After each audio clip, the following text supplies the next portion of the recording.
Hello and welcome everybody.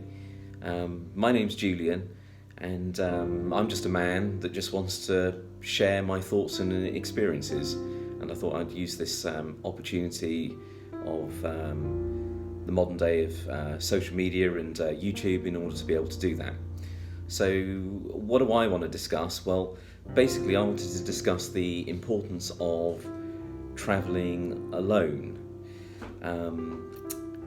I'm actually travelling alone. I've taken a week out of my sort of daily life, and I've decided to have a week over in Italy in a place called Genoa. So I just wanted to just share some thoughts and some ideas regarding this, which if you're thinking about travelling alone for the very first time, then it might help you. Some people have travelled on their own all the time, but this is the first time for me because every time I've gone is either gone with my family or I've gone with friends or something like that. So this for me is basically a new thing, which is basically to come to a town, a city, country I've never been before, and just basically have a week to explore and appreciate the things. But so going back to the idea of the importance of travelling alone. So I've got three areas that I wanted to just discuss. The first area is basically to be with your own thoughts. Why that's important? Because when you're on your own in a place like in a new place, different languages and things, you are going to find that basically that you've got a lot of thinking time. So when you're thinking about things, the best way is to go easy on yourself, because you're used to distractions of modern and daily life. So the thing to do here is to process your information. We are always influenced by distractions, other people, and so sometimes our thinking can be steered in different ways.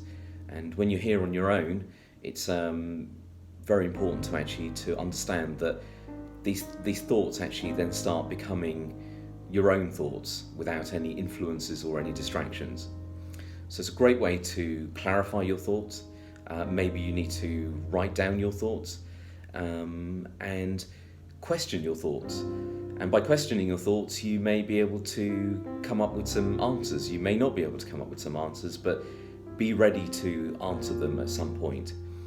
I've been reading the Nelson Mandela book, The Long Walk to Freedom, and that was very interesting, that book, because Nelson Mandela, when he was on Robben Island, he talked a lot about the only thing that was positive was the fact that he had plenty of time to think.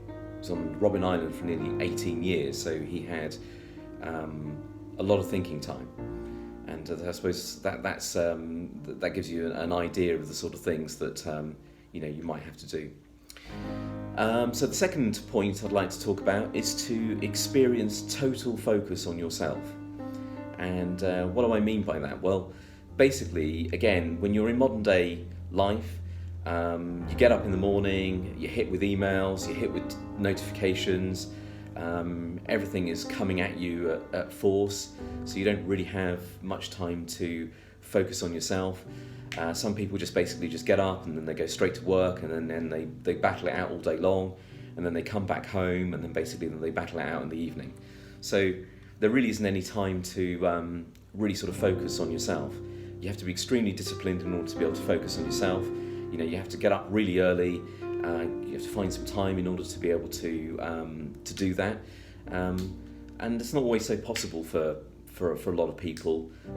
It requires a huge amount of discipline, and that initial willpower will fizzle out. But so you have to think about things again.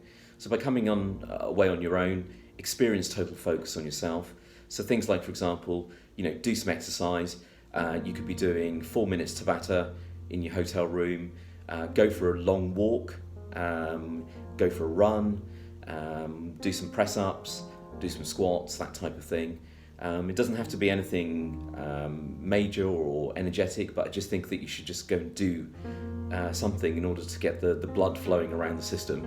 And again, it puts you in a great place in order to then start the day of experiencing things. Eating well is also a really important thing. So again, you've left the UK, leave behind the McDonald's and the KFCs and all this type of thing. Come here, find places which are authentic, real places. I mean, I've been to a restaurant twice since I've been here, and I went to an authentic rustic a ristorante, which is a beautiful Italian restaurant, makes amazing pasta. So those are the sort of things that need to be experienced.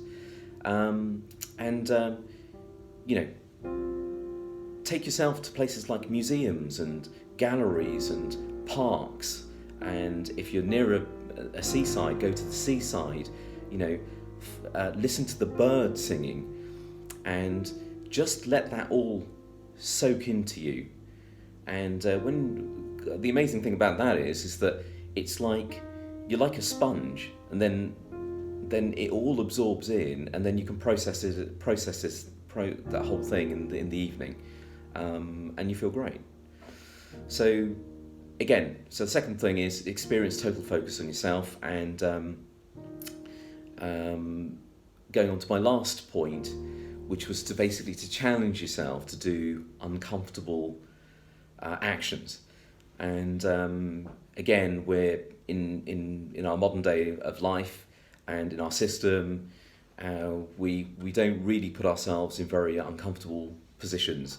And so it's great when you come somewhere where you don't know the language, you don't know the place, and you can basically push yourself into uncomfortable positions. So don't sit in your hotel room, don't sit in your apartment basically hoping that the time will go past and you'll get away with not being in an uncomfortable position. Get yourself to a supermarket, get to the checkout counter, talk to the checkout person, get on a bus, get on the metro, go and find yourself some things that are uncomfortable.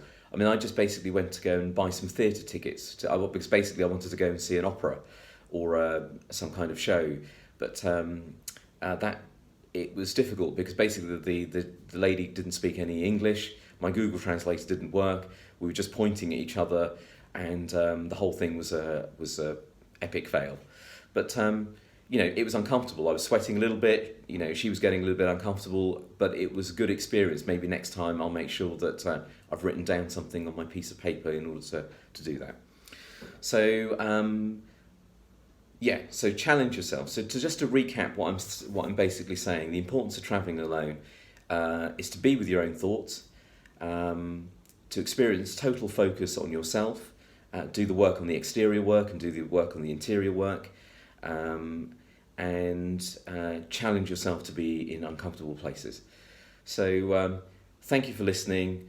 I'm sorry it's gone on for too long, but it was just basically to share my thoughts on this, and I hope anybody that's out there that it might be of use to you. Who knows? But I know that if I came across a video like this, I think it would certainly help me. So I'm in Italy, so arrivederci, and so thank you very much.